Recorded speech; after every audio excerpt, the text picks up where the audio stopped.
Welcome to the Farming Without the Bank podcast, the show with a no BS approach to money, hosted by a farm strategy expert and authorized IBC practitioner.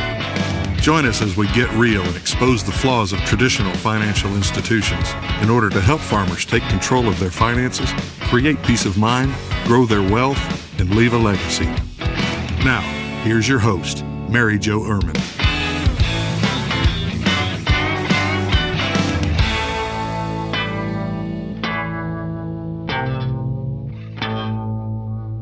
Hello, and thank you for tuning in again to today's podcast. I don't know when you're listening, so good morning, good afternoon, good evening. Who knows? Maybe you're tuning in a couple of different times. Hopefully I'm not that long-winded that you have to listen more than once to the same podcast.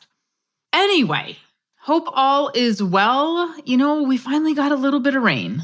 Thank goodness. It was not enough to settle the dust, but we did get a little bit of rain and we needed it. It's so funny how I've been talking to people in Iowa, and certain parts of Iowa have gotten so much rain and other parts of Iowa are dry. But you know, it's how it goes in the farming world. Anyway, today we are going to continue with the lessons of Nelson's book. You guys have heard me talk about it before, not in the last podcast, but the podcast before that. We have been doing a lot of studying in Nelson's book, and the book is Becoming Your Own Banker. So if you have not gotten that book and you have listened to several of these podcasts, my only question is why? What are you waiting for? It is an amazing book, and just because I am doing study lessons on this kind of for you guys, I do not want that to be a substitute for you reading it. Because of the fact that I did that as well. Oh, this is what other people say about Nelson's book, and people will just take out snippets of what they want you to know or what they think is important. But when you go back and reread it, there are other things that are going to catch your eye versus just the things that I'm talking about. So please go to farmingwithoutthebank.com, click on the store, buy Nelson's book. You can get bundles now. In the new store on the website, there are bundles of books. My audio book for Wealth Without the Bank or Wall Street. You can get the audio for Farming Without the Bank. You can get Nelson's BYOB, Becoming Your Own Banker. You can get the Warehouse of Wealth, all in bundles. Okay, save yourself on some shipping there. And we always have them on hand. So please grab it. It is my financial Bible. It is what teaches us the concept. And before I get into today's lesson, I'm going to get off a little bit on a tangent here. But I have, in the last, 2 weeks probably, I have had a ton of listeners, a ton of readers, other agents come in and ask questions. So if you are not an agent and you're a farmer and you're reading my book or you're reading Nelson's book and you say, "Oh, Mary Jo, this is great information. Thanks so much. I'm going to talk to my agent about it. What should I ask him?" Or his illustration didn't look like your illustration or whatever. I'm not selling a life insurance policy, people. If that's what you got out of the book, if that's what you got out of my book, is that you need a life insurance policy to look exactly like what I have in the book, if you missed the whole concept, the first half of the book, for Pete's sakes, go back and read it, because you missed a big portion of what we're doing here, which is what it is, teaching a concept. If you are an agent and you say, "Oh, this is fantastic. I'm going to buy books and I'm going to sell them to my clients so that I can write life insurance," for Pete's sakes again, you missed the point of the book. You looked at the numbers and you were going to sell insurance. You don't even know. Most agents, I have never come across an agent that has read my book and even knows what the infinite banking concept is. You read the darn book. How do you not know what the infinite banking concept is? I have a whole chapter on it. They don't know that you can be a practitioner. I talk about it in the book. What did you read? I beg you, Go to infinitebanking.org and learn the concept if you're an agent. If you're an agent and you're not a practitioner and you just want to use the book to sell policies, you're a life insurance salesman. It's all you're doing is selling life insurance.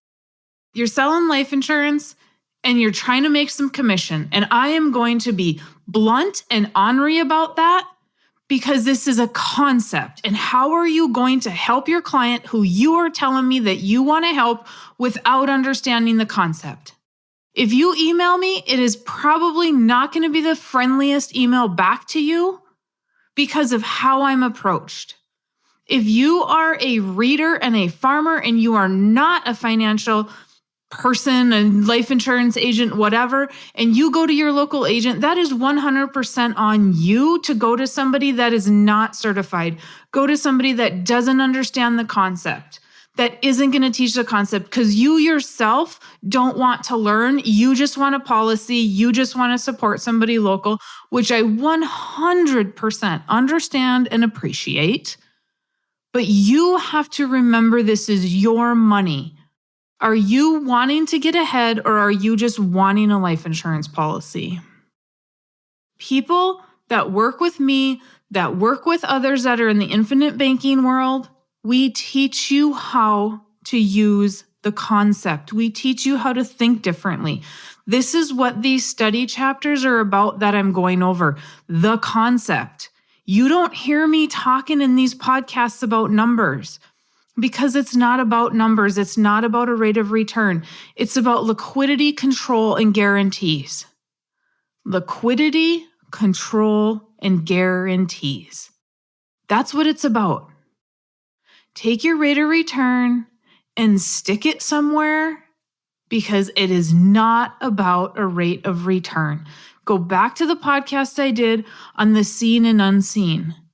Those things are far more important than a rate of return. Pay attention, people, to the beginning of the book. Get Nelson's Becoming Your Own Banker. Get his Warehouse of Wealth. I talked to a couple the other day. They have read them all. She bought every single book I have on my website and every video. She educated herself. She knew exactly what she wanted when we met. It was the most refreshing meeting because she did her due diligence. Yes, it's going to take some time to do that, but you make time for what you want to be successful in. Okay, rant over. Let's start today's podcast. I want to talk about the laws. The laws. Nelson has a couple of them in the book. He has Parkinson's law and Willie Sutton's law.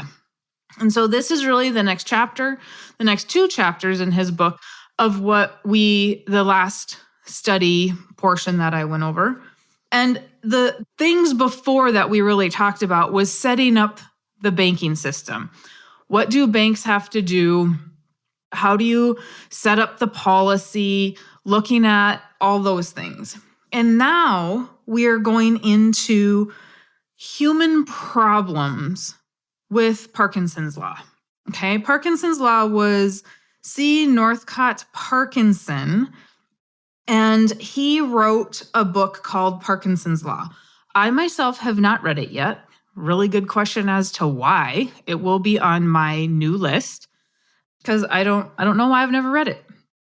Anyway, he wrote this book called Parkinson's Law, and it really goes over the limitations that we all have. And a couple of the limitations he talks about is work expands to meet the time enveloped allowed. So what that means is if you give somebody 3 hours to do something, it's going to take them 3 hours to do it. They might not do it till the end of the third hour, right? And then they're going to quickly get it done. If you give them 2 weeks to do it, guess how long it's going to take them? 2 weeks to do it. It is most people are not going to do it instantly if asked or given a time frame to do it. So I might tell my daughter, you have today to get your room cleaned and it better be cleaned by the end of the day. Guess what she's going to do?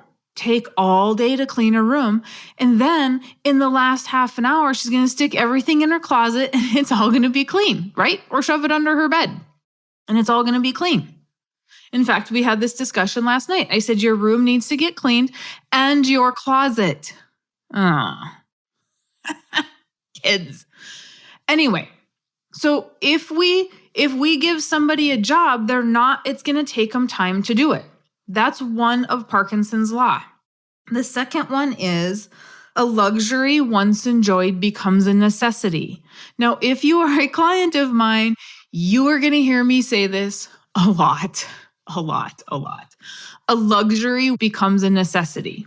If you have a tractor with air conditioning, you're most likely not going to buy another tractor without air conditioning. If you have a tractor with GPS, you're most likely not going to have another tractor without GPS, right? Because a luxury once becomes a necessity. So once we spend that extra money on a luxury, we're not going to go back and say, oh, I'm going to spend less money to give up air conditioning, to give up GPS. The third one is expenses rise to equal income.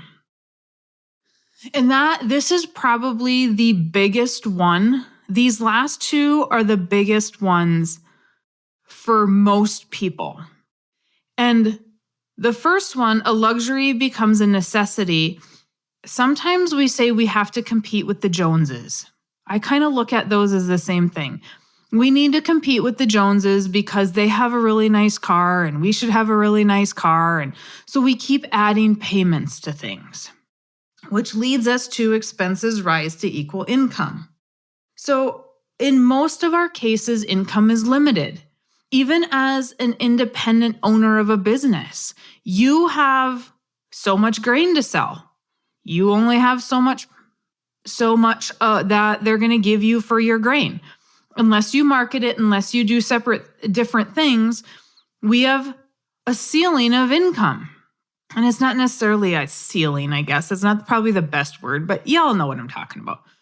We have a certain amount of income that we make. If we make a little more and we get a raise, or we have a year that's good, like we did in 13, right? When corn is $7 a bushel, $6 to $7 a bushel, all of a sudden we had extra income. What did we do with that income? We spent it.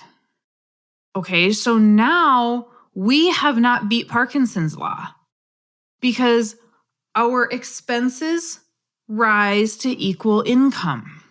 What happens when the income goes back down, especially in the area for farmers, for business owners? What happens when that income goes back down? We still have those expenses. But with those expenses came a luxury, which is now enjoyed and a necessity, right? So now how do we go backwards? We don't want to sell that track. If we have a tractor with quad tracks, we don't want to sell that to go back to a different tractor. Oh my gosh, this is the best tractor ever. If we want to get ahead, Nelson is saying we have to beat Parkinson's law.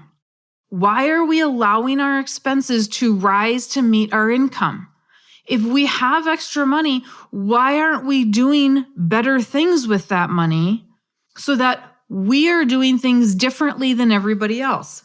He says in his book, everything you do in the financial world is compared to what others are doing. And I say, and not doing. Okay? Everything you do in the financial world is compared to what others are doing or not doing. And what aren't they doing? They are not beating Parkinson's law. They are spending as well.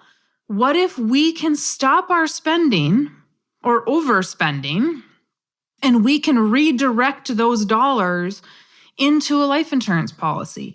People say all the time, well, Mary Jo, I don't have any money. And when I go through your numbers and you tell me, oh yeah, I just got done paying off a tractor, I'm not going to have that one anymore. What was a tractor payment? Oh, $20,000 a year. $20,000 tractor payment? Guess what? I just found 20 grand that can go into a policy. Because if you're going to beat Parkinson's law, you were used to paying that 20 grand. You made enough to pay for the 20 grand. So now if you don't continue making that payment, you're going to spend it on something else. You're going to buy something else. Human nature. Can we take that 20,000, put it into a policy, and now you have access to use that money for something through the policy? But the payment now becomes premium payment. Are you going to do something different than everybody else to get ahead? Because if you don't, you're going to end up just like everybody else. But in order to get there, we have to beat Parkinson's law. How did Nelson, in the beginning of Nelson's book, he said he had $500,000 of land loans at 23% interest, when in fact he actually inherited another $300,000 of debt from a business partner that filed bankruptcy. Nelson had $800,000 of debt at 23% interest. He moved all that money through a policy, borrowed against a policy, and slowly paid that debt off over 13 years to the bank. How did he do that over 13 years? We have $800,000 of debt at 3.5%, and we can't get it paid off in 30 years. He did it in 13 because he beat Parkinson's law. Luxuries were not something that he indulged in. If he had a payment for something and it got paid off, he continued to make that payment. How did he start 49 life insurance policies? When something was paid off, he continued to make that payment as a premium payment. How do we start new policies? How do we know when to start new policies? These are all things that come up. This is why it's important to continue to read his book, continue to make these notes. So that is one law, Parkinson's law. The other law is Willie Sutton's law. And I know we're already getting long into this podcast. So this one I'm most likely going to go over a little bit faster. But Willie Sutton was, if those of you that don't know, he was a notorious bank robber. And I don't know when he was actually robbing banks, but Nelson has in his book that he died in 1980. So obviously it was sometime in the 60s, 70s. I have no idea. I've never looked the guy up. But when they asked him, why does he continue to rob banks? He said, that's where the money is kept. Duh, right? The funny thing here is Nelson says, wherever wealth is accumulated, somebody will try to steal it. This whole chapter is basically about taxation and the fact that taxes is the greatest thief we have. The government is happy to take our money in taxes and redistribute them. It always blows my mind when somebody thinks the government is doing us a favor or the government is going to give us something. The government does not create money. They take money and they redistribute it. If we are getting money from the government in any shape or form, I don't care if it is a bailout for farmers. I don't care if it's a bailout because of COVID. It doesn't matter. All they did was take tax money and redistribute it.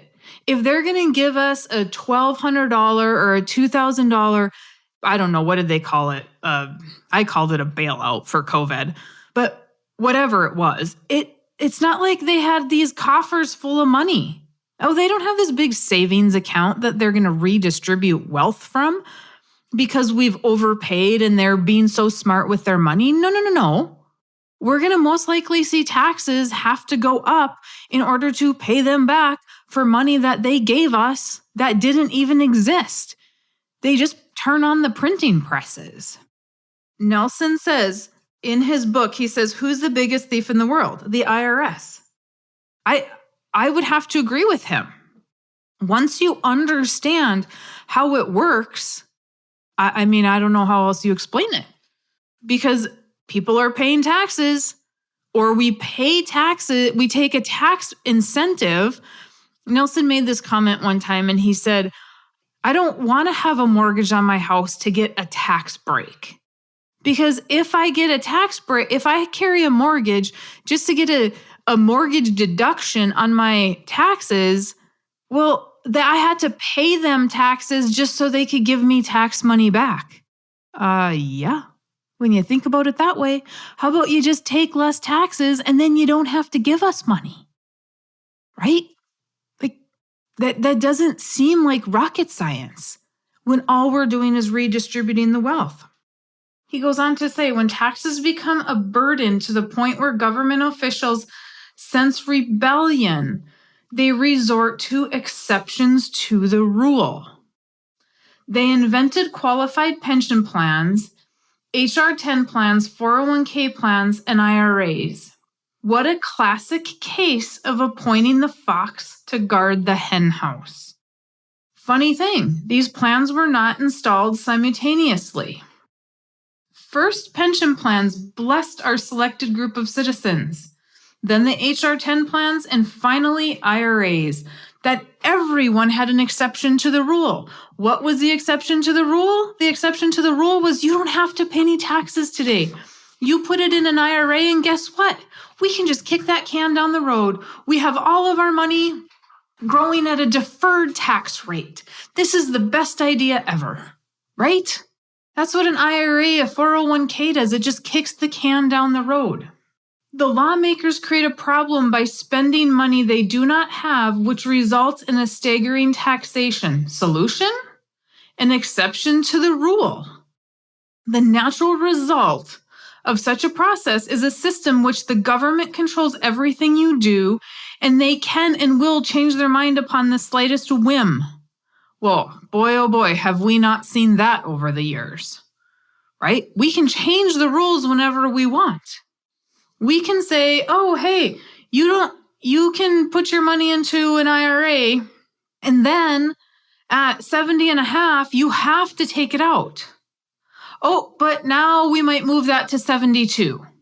Or maybe we'll move it to 59.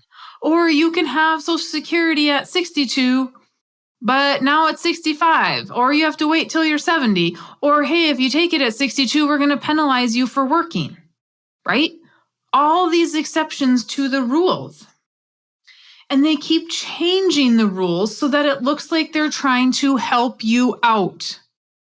Right? And if we're not paying attention to what's going on, we're falling for that. Oh, they're just trying to help us. They're just trying to help us. They're going to give us PPE money, whatever it is, for COVID, for businesses. They're just trying to help us out. Well, how about help us out by not shutting the business in the first place? And then you wouldn't have had to take money and print it to lend it back to us. Who is that helping? Oh, and we're gonna give you this money if you use 75% of it on payroll. Oh, now you only need to use 60% of it on payroll. But it has to be done in this manner. If it's not, now it's a loan. Okay, so they printed a bunch of money to lend it to us. To me, it sounds like a really good way for the central banking system and the banks to make some money. Let's just create another reason for people to go to the bank to borrow money. Oh, or let's just not shut the business down to begin with and let people decide what they want to do. Right? He said, problems are best solved by people freely contracting with one another and with limited government to the function of enforcing those contracts. The best way to do so is through magnificent dividend-paying whole life insurance. And why? Because life insurance is a couple of things. Life insurance has been around for 200 years, far longer than the Federal Reserve. It is privately owned. Privately owned. No government involved. The insurance company is making decisions best for us because we are shareholders of the insurance company because it is mutual. We want to be part of something that is not just printing money. They're not turning a dollar. There's no fractional reserve banking involved in any of it. The thing that caused all of the burden is the income tax law, which started in 1913. This is huge, guys. Huge. Nelson, the part of infinite banking that a lot of people do not understand is that Nelson is saying government is huge. The Federal Reserve is in control. Can we get rid of them? Can we reduce the need for them? We can. If we move money into life insurance as privately owned, privately managed, and has been for 200 years, and is still around, is still doing well, we don't have to go to the government. We take care of ourselves. We privately exchange the use of money. Would that not be a better system? Do we have to pay taxes for things like roads and schools and police and firemen? Yes, we do. And I am 100% okay with that. Am I okay redistributing wealth because we need to have bailouts for people that aren't working? No. For people that are going through hard times? Yeah, I'm okay with that. Limited government. Can this help?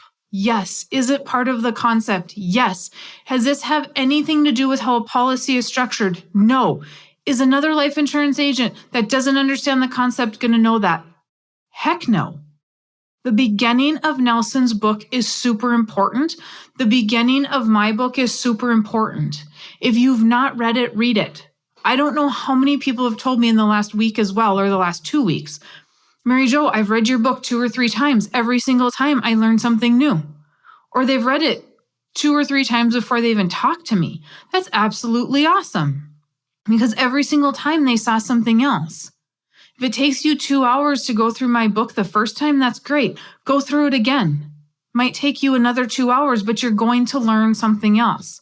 A lot of the questions that people have in our first meeting are all answered in the book. They're all answered in Nelson's book. I'm happy to go over them, but also reread the book. Be a student of the infinite banking concept, not just come by a life insurance policy. Because you are a student. I am the teacher. Yes, I sell the life insurance, but we are teaching you how to use it. So in order to get ahead, in order to get away from the system, in order to get ahead, we need Parkinson's law, right? We need to do something different with our money. We need to think about our money differently. We might have to give up some luxuries in the meantime to do something different and compete with everybody else. And if we want to be self-sustainable, we've got to get rid of government handouts. We've got to make government smaller. How do we do that? This is one part of being able to do that. Okay, you guys, this was a really long podcast, so I'm just going to shut the heck up. But thank you very, very much for tuning in. As normal, if you have questions, comments, concerns, thoughts, you can email me at maryjo@withoutthebank.com, and I am happy to help you. I'm happy to answer those for you. We check those all the time. If you want and you have not purchased the book, it is on audio. It is hard copy. There's Wealth Without the Bank or Wall Street. If you are a non-farmer or sending your kids to college and paying for that, oh my goodness, you might want to read Wealth Without the Bank or Wall Street. And then please just go grab the bundle. Grab Nelson's book as well. If there is anything else that you want me to talk about, please let me know. Happy to talk about that. Happy to address those questions. Otherwise, you guys have an absolutely fantastic day. And please share this with others who are also looking for answers and like-minded. I would very, very much appreciate that. Thank y'all and talk to you soon. Thanks for listening to the Farming Without the Bank podcast. We hope today's episode has inspired you to take control of your finances in new ways. Don't forget to check out our website, farmingwithoutthebank.com, and engage with us on our Facebook page, Farming Without the Bank. Join us next week as we smash more financial myths and empower you to accomplish your financial goals.